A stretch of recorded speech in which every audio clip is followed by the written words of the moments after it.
जीनिया market shopping के लिए जाती है, लेकिन दानिश की लगातार कॉल्स को नजरअंदाज करती रहती है। जब वह घर लौटती है तो दानिश पहले से गुस्से में उसका इंतजार कर रहा होता है। वह पूछता है, बिना बताए कहाँ गई थी? जीनिया जवाब देती है कि वह सिर्फ शॉपिंग के लिए मार्केट गई थी। लेकिन दानिश भड़क उठता है और कहता है कि अब से उसे हर काम उसकी इजाजत से करना होगा। जीनिया भी गुस्से में जवाब देती है कि वह उसकी बीवी है, कोई नौकर नहीं। यह सुनकर दानिश उसे पुराने मामलों का ताना देने लगता है। वह कहता है कि जीनिया ने पहले शहराम और अपने रिश्तेदारों को धोखा दिया और अब उससे झूठ बोलकर शादी की। दानिश का गुस्सा इतना बढ़ जाता है कि वह जीनिया को थप्पड़ मार देता है और कहता है कि उसने सिर्फ दौलत के लिए यह रिश्ता बनाया। अपमान से टूटी जीनिया फैसला कर लेती है कि अब वह उस घर में नहीं रहेगी। वह अपना सामान पैक करती है और अपनी मां सीरत के घर पहुंच जाती है। दूसरी तरफ सीरत अपनी रिश्तेदार सिद्रा के सामने जीनिया की शादी और आलीशान जिंदगी के झूठे किस्से सुना रही होती है।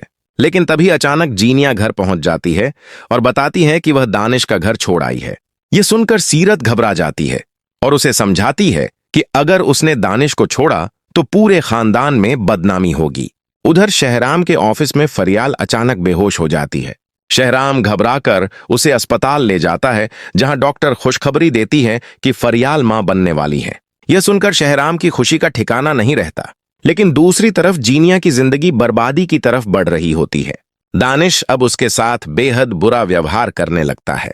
एक सुबह जब जीनिया देर तक सोती रहती है तो दानिश गुस्से में उसके ऊपर ठंडा पानी फेंक देता है।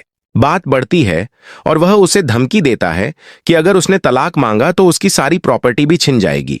डरकर जीनिया अपनी मां को सब बता देती है। इसी बीच लालची सीरत एक और बड़ी गलती कर बैठती है। शरीन नाम की औरत उसे ज्यादा मुनाफे का लालच देकर उसकी सारी जमा पूंजी ले लेती है और अचानक विदेश भाग जाती है। जब सीरत को सच्चाई पता चलती है तो उसे गहरा सदमा लगता है और हार्ट अटैक से उसकी मौत हो जाती है। अब जीनिया पूरी तरह टूट चुकी है। दानिश का जुल्म, मां की मौत और अपनी गलतियों का बोझ उसे मानसिक तौर पर कमजोर कर देता है। दूसरी तरफ शहराम और फरियाल अपनी नई खुशियों में आगे बढ़ने लगते हैं, जबकि दानिश और जीनिया की जिंदगी में तूफान और बढ़ता जाता है।